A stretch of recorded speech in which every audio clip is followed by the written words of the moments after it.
초간단 권리 분석이라는 단어는 언제 썼냐면은 스파레주 일기 때부터 썼어요. 초간단 권리 분석.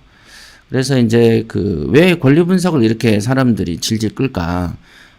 저부터도 권리 분석을 옛날에 12주 코스로 했었던 거 기억나요. 그러니까 예, 그렇게 긴 세월 동안 권리 분석을 하다 보면은 저도 이제 끊임없이 가르쳐봤지만은 부작용이 더 많더라고요. 그러니까 경매 공부를 하는 이유가 투자를 하기 위해서인데 투자보다는 오히려 뭐랄까 투자의 회방이 낮아지는 거죠. 그러니까 권리 분석을 하다 보면은 이거는 똑똑해져야 되는데 더 아집에 매이고 편견에 휩싸이게 되는 것이죠. 그러니까 참 묘한 거죠. 그러니까 더 열심히 하면은 더 안 되는 게 권리 분석이에요. 더 열심히 하면 더 안 되는 게 권리 분석입니다. 그래서 경매 권리 분석을 훑어보기 해가지고 가능하면은 짧게 끝내는 것이 목표로 만들어진 게 바로 이 권리 분석 강의입니다. 여기 보면은 권리 분석은 쉽고 너무 많은 시간을 들이지 말고 적은 시간을 투자할수록 경매로 성공할 확률이 높아진다. 어찌 보면 상당히 아이러니한 표현이죠. 권리 분석에 적은 시간을 투자할수록 경매로 성공할 확률이 높아진다. 되게 아이러니하지만 진술을 말하고 있다. 적어도 경매 투자를 통해서 부자가 되겠다면은 오히려 권리 분석 자체에 많은 시간을 들이지 않는 것이 바람직하다. 참 묘하죠. 그러니까 그 말은 뭐냐면 필요한 것만 주로 아는 게 좋겠다. 이렇게 보시면 되겠습니다. 자, 권리 분석에 너무 빠지지 말자 이렇게 이제 되어 있는데 이것도 한번 읽어가면서 한번 설명을 해드리도록 하겠습니다.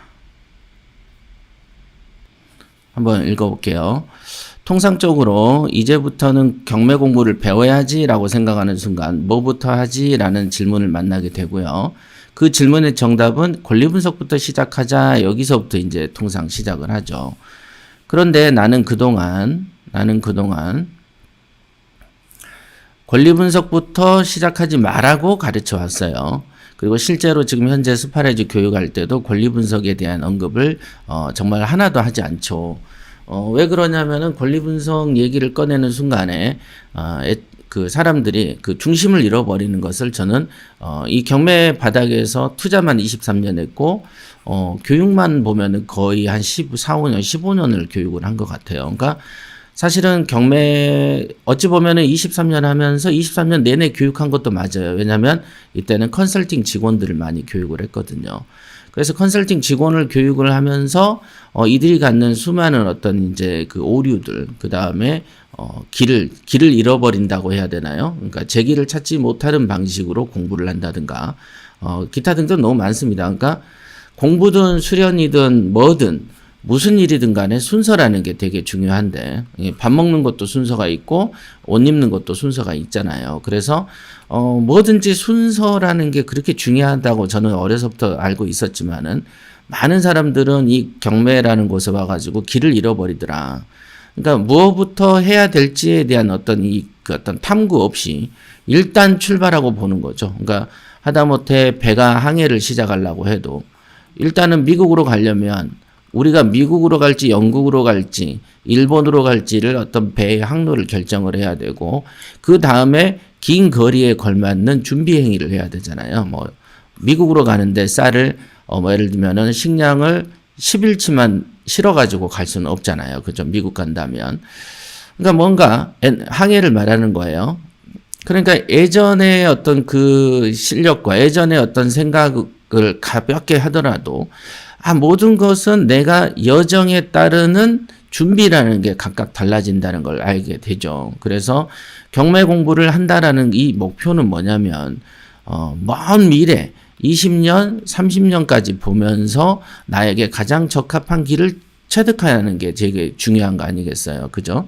여러분들이 중고등학생들 자녀를 뒀다면 그 자녀에게 미래의 어디에 어떤 직업, 미래의 행복, 그 다음 미래의 어떤 돈, 이런 것까지 고려한 적성 검사가 이루어져야 되는데, 대부분은 이제 코앞에 이제 대학교만을 목표로 하다 보니까, 어떤 자녀의 미래를 망가뜨려 버리는 경우들이 되게 많이 있지 않습니까? 그러니까, 경매라는 거는 미래를 본다면은 이 미래는 제가 늘 말씀드리지만 늙어 죽을 때까지 하는 게 경매이기 때문에 우리가 이제 치매만 안 걸리면 꾸준히 할 수 있는 게 경매다라고 얘기했고, 이거는 자금이 부족하니까 내 돈과 남의 돈을 봤을 때 남의 돈이 더 중요하다고 했고, 남의 돈이 더 크다. 그래서 남의 돈을 굴릴 수 있는 거가 무엇이냐? 그게 바로 경매 컨설팅이 아니냐. 그래서 여러분들이 경매 공부를 할 때, 자기 투자 및 남의 투자까지도 고려하시라라고 줬던 게 이제 그 모든 게 미래에 대한 계획을 전제했었던 강의였던 겁니다. 그래서 권리 분석을 100% 완성한다고 해도 절대로 고수가 되지 않습니다. 그러니까 권리 분석 자체가 경매 투자에서 5%밖에 해당되지 않기 때문에 애초에 5%를 100% 완수한다고 해도 경매의 5%밖에 모르는 거기 때문에 어쨌든 경매 고수는 절대 되지 않습니다. 그러니까 그래서 일반적인 경매 학원에서 선생들이 경매 고수가 절대 안 되는 이유가 바로 그런 겁니다.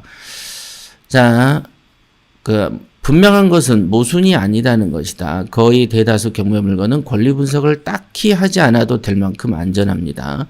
그렇지만 권리 분석을 모른 채 응찰하면은 경매 투자하는 매 순간 불안감에 휩싸이게 되죠. 이런 불안감을 갖고서 경매 투자를 즐겁게 해나가는 건 어렵고요. 경매 공부를 시작하려면 제일 먼저 권리 분석을 공부해야 되는 것은 또 맞습니다. 그러니까 권리 분석을 먼저 하는 것은 맞지만 협회나 스파레조에서는 권리 분석을 먼저 가르치지 않았다. 그 이유는 뭐냐면 권리 분석을 가르치다 보면은 엉뚱생뚱한데 집착하기 때문에 교육적인 측면에서 권리 분석을 먼저 뺀 것이다. 이렇게 받아들이면 되겠습니다. 나는 왜 여러분들에게 권리 분석부터 배우려고 하지 말라고 했을까? 그 이유는 권리 분석을 배우는 여러분에게 있는 게 아니라 권리 분석을 가르치는 학원에 있더라. 경매 투자를 실전 중심으로 아닌 법적으로만 해석을 하려고 하니까 법으로 처리하는 것을 너무 좋아하면 투자 실적이 약해지고 큰돈 벌기도 어려워진다. 권리 분석은 가르치되 5%밖에 불과한 것이라고 말하고 가르치는 것이 제일 온당하고 사실적 측면에 맞습니다. 라고 얘기를 한 것입니다.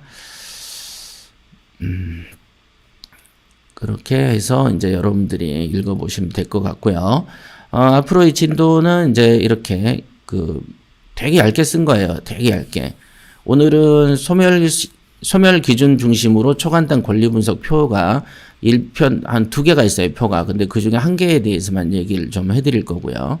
그래서 이제 보통 때 2시간 강의했었지만은 지금은 뭐 그렇게 2시간까지 가진 않습니다. 이거는 짧으면 30분인 경우도 있고 길어봐야 40분 뭐 이렇게 갈 수도 있습니다. 그 다음에는 소멸 기준 권리를 기억하자 뭐 등등등 이렇게 쭉 돼 있고 인수와 소멸에 관한 얘기들이 이제 중시되죠. 근데 이런 걸 하면서 이제 기강장 옥션에 물건을 가지고 잠깐 설명할 수도 있겠습니다. 이런 것까지. 앞으로의 교육 방식은 이런 식이고요. 오늘은 이제 첫 강의로 소멸 기준 중심의 초간단 권리 분석표 이렇게 되어 있습니다.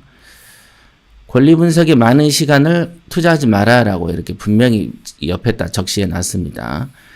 이게 소멸 기준 중심이라는 게 뭐냐면 이렇게 이제 우리가 이제 권리를 분석한다는 표현이 뭐예요? 분석한다는 것은 내가 어떤 손해 볼 것이 있느냐, 내가 돈이 추가적으로 추가 지불될 게 있겠느냐, 이거에 대해서 따지려고 하는 게 권리 분석이죠. 그러니까 경매라는 것은 보면은 채권자도 있죠. 채권자도 있고 그 다음에 채무자도 있어요. 그렇죠. 채권자와 채무자가 존재하는데 이들 간의 양방 간의 어떤 거래가 있겠죠. 그러나 이 거래가 있었는데 이 거래가 이제 깨진 거죠. 어떤 신의가 깨지고 거죠. 신의가 돈을 안 주니까 당연히 채권자는 회수하기 위해서 어떤 수단을 강구해야 되는데 그 수단 자체가 사실상 옛날 같으면은 이제 사적인 보복 같은 경우로 이루어지죠. 그러니까 옛날에 같으면은 이제 돈을 제때 안 갚으면은 이제 사람을 이제 인신을 매매한다든가 어떤 그 폭력 행위를 한다든가 스토킹을 한다든가 뭐 협박을 한다든가 이런 식으로 해서 뭐 직장 생활하면은 직장에 가가지고 쪽을 준다든가 이런 식으로 이제 돈을 걷어내기도 했었죠. 근데 이제 이게 그렇게 돼버리면은 국가가 혼란이 되니까 국가 입장에서 이제 경매라는 어떤 그 법적인 제도를 마련한 거죠. 법적 제도. 그러니까 어찌 보면은 경매는 가장 깨끗한 어떤 부동산 거래라고 볼 수가 있습니다. 왜냐면은 채권자 입장에서는 돈을 회수하기 위해서 경매라는 그 제도를 국가한테 의존하는 것이고, 채무자는 또한 채권자가 개인적으로 쫓아온다는 거에 대해서 보호받는 것이죠. 그러니까 그 사적 보복으로부터 보호받을 수 있는 수단이 어찌 보면 경매가 되는 것이죠. 그래서 이제 어쨌든 빚은 갚아야 되니까 채무자 입장에서는 자기 집이든 부동산이든 거래 초창기부터 자기 재산을 가지고 변제할 어떤 의사를 가지고 거래를 했기 때문에 당연히 경매라는 것은 양쪽 다 만족스러운 결과가 생길 수밖에 없습니다. 왜냐면은 채무자 입장에서는 집을 가장 비싼 가격에 팔고 싶지만은 실제로 이렇게 그 권리 관계가 복잡해지면은 아무도 응찰하지 않죠. 아무도 살려고 하지 않습니다. 공인중개사들이 중개 자체를 거부하죠. 왜냐면은 이제 법적인 어떤 분쟁에 휘말리기가 싫기 때문에 그렇습니다. 그러니까 그래서 그러면 이 그 다양한 이해관계인들 있죠. 채권자가 있고 채무자가 있는데 채권자에는 또 종류가 되게 많이 있죠. 뭐 우리가 흔히 아는 은행도 있을 수 있고요. 우리가 흔히 아는 이제 개인 간의 거래가 있을 수 있겠고, 우리가 흔히 아는 국가의 세금도 있을 수 있겠죠. 그죠? 그다음 뭐 국가의 세금에는 뭐 전기세, 수도세 뭐 어쩌고 있고, 여기는 뭐 아파트 같으면 관리비도 있을 거고, 등등등의 이해관계인들이 막 개입이 됩니다. 그러니까 너무 많아요, 이해관계인들이. 뭐 그 사업주 건물 같으면은 이제 근로자의 어떤 체불임금 채권도 있을 수 있겠죠. 그러니까 이런 형태의 채권들이 이제 많이 생기는데, 이 채권을 이 채무자의 재산은 집 한 채 떨렁 하나 있는데, 이 많은 채권자들이 있는데 이 채권자들을 이 그 팔린 매각대금으로 다 나눠줄 수가 없단 말이에요. 왜냐하면 누구는 나는 제일 먼저 선순위로 돈을 빌려줬어. 나는 2년 전에 돈 빌려줬는데 2년 이후에 돈을 빌려준 채권자랑 나랑 똑같이 n분의 1로 나눈다는 것은 선순위자 입장에서도 부당한 어떤 대우를 받는 거죠. 그러니까 그렇다면은 순위라는 게 의미가 없어지죠. 선순위, 후순위라는 것은 말 그대로 권리관계상 이렇게 집이 팔렸을 때 돈을 배당받는 양이나 순서도 앞서 있어야 선순위로서의 존재 가치가 있는 것이고, 선순위가 있으면은 외려 후순위 입장에서는 대출을 안 해주려고 하죠. 왜냐하면 경매가 처질 경우에 선순위자가 거의 다 배당을 받아가면 나한테 먹을 것이 없기 때문에 그렇습니다. 그러니까 이 말은 뭐냐면 선순위와 후순위가 존재한다는 거죠. 그러니까 어떤 경우가 이제 생기냐면은 어떤 권리들, 몇 가지의 어떤 소멸 기준 권리들이 있고, 그 소멸 기준 권리들의 위에 있는 거는 그나마 안전한데 아래에 있는 것은 안전하지 않다라는 어떤 권리의 속성이라는 게 존재하는 것이죠. 그래서 이 소멸이 기준이 되는 권리라는 것은 기준으로 위에 있는 거와 아래에 있는 거를 구별하는 것이 어찌 보면 권리 분석의 그 시작이다라고 보시면 됩니다. 그래서 여러분들이 그 가끔 보시면은 소멸 기준 권리라는 게 있는데, 배터리가 점점 떨어지네요. 소멸 기준 권리라는 게 있는데, 아무거나 이제 한번 들어가 볼까요? 아무거나. 여기는 키왕짱 옵션이죠. 아무거나 이렇게 보시면은 강원도 평창군 대화면에 있는 거죠. 보시면은 권리관계를 한번 봅시다. 권리관계를 보시면은 그 어디에서 봐야 되나? 임차인 여기서 볼까? 여기는 그냥 없네요. 임대차가 없다 보니까. 여기 보면은 노란색으로 건물 등기부하고 토지 등기부에 노란색으로 칠해져 있는 것을 보실 수가 있을 거예요. 여기 노란 거. 여기 앞에 보면은 을구에 해놓고 근저당이라고 써 있고, 98년 12월 26일 똑같이 근저당이라고 써 있다, 이게. 이 근저당이라고 써져 있는데 여기에 노란색이 칠해져 있죠. 이제 우리가 흔히 이런 것을 이제 말소 기준 권리라고 불리어지는 거죠. 제가 이제 큐강장 옥션은 말소 기준 권리, 즉 소멸 기준 권리에는 노란색을 칠하게끔 설정을 했기 때문에 여러분들이 보시기에 한눈에 들어올 겁니다. 그러니까 여기가 이제 등기상에 이제 접수된 순서죠. 접수 순서가 되겠습니다. 그래서 98년 12월에 소유권이 보존됐고 12월 26일에는 근저당이 설정됐다. 이렇게 이게 이제 말소 기준 권리가 됩니다. 그러니까 이렇게 딱 보시면은 근저당이라는 것은 통상 은행을 얘기하죠. 통상은 근저당 그럼 은행을 생각하시면 됩니다. 물론 개인 간의 근저당도 존재합니다만은 이렇게 노란색이 칠해져 있는 이유는 뭐냐면 노란색 아래는 전부 다 소멸돼서 깨끗이 등기상 없어진다는 거죠. 그러니까 채권자와 채무자의 그 권리 관계에 의해서 경매가 쳐지면은 우리 같은 낙찰자들은 이걸 우리가 낙찰받고 그다음에 이제 잔금을 치렀을 때 이 등기부상 홍길동 자기 이름만 딱 써지고 나머지에는 아무 빚이 없고 아무 제한도 없는 아주 깨끗한 상태로 이 부동산을 사고 싶지않아요, 그죠? 그렇기 때문에 내가 등기상 여기에 이렇게 등기가 지저분한 게 많죠. 근저당, 가압류, 근저당 변경, 가압류, 압류, 뭐 이런 것들이 있는데. 이런 것들이 내가 샀을 때 아무것도 없는 깨끗한 상태가 되길 원한다. 깨끗한 상태. 그걸 뭐라 그래요? 이걸 나중에 잔금 치르면 말소시켜버려요. 한 건당. 그래서 건당의 말소 비용이 뭐 몇만 원씩 합니다. 여러분들이 법무사한테 돈을 주면은 취득세 말고도 법무 비용이 들어가잖아요. 그 법무 비용 중에는 이렇게 이제 등기부에 하나씩 말소할 때 들어가는 돈이 있어요. 이 돈을 누가 받냐면 등기소에서 받습니다. 그러니까 사실상 보면 국가가 세금을 걷어가는 장소가 한두 군데가 아니에요. 생각해 보세요. 전산으로 딜리트만 해버리면 되는데 이 종이에 써져 있는 글 하나하나를 제거하는데 몇만 원씩 달라고 하는 것도 사실상 굉장히 어찌 보면 폭리죠. 국가가 폭리하는 겁니다. 이거 엄청나게. 그래서 등기 비용을 좀 낮춰야 되는 거가 사실이죠. 엄청난 돈이죠. 그냥 딜리트하면 되는 거잖아요, 이거. 근데 11건 딜리트해서 50만 원. 이게 말이 됩니까? 50만 원? 이거 너무 세잖아. 자, 요런 식의 것들. 여러분들은 낙찰자 입장에서는 모든 등기부상 깨끗하게 소멸되는 걸 원한다. 그러니까 우리라는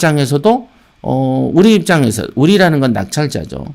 낙찰자 입장에서도 어떤 물건을 찾냐면은 소멸 기준 권리 뒤로 쫙 있고 앞에는 아무것도 없는 거. 요게 우리한테 제일 좋은 거죠. 왜냐면은 앞에 있으면 인수해야 되고 밑에 있으면 소멸시켜 버리니까 깨끗한 등기를 우리가 받을 수 있기 때문에 그렇습니다. 그런 거죠.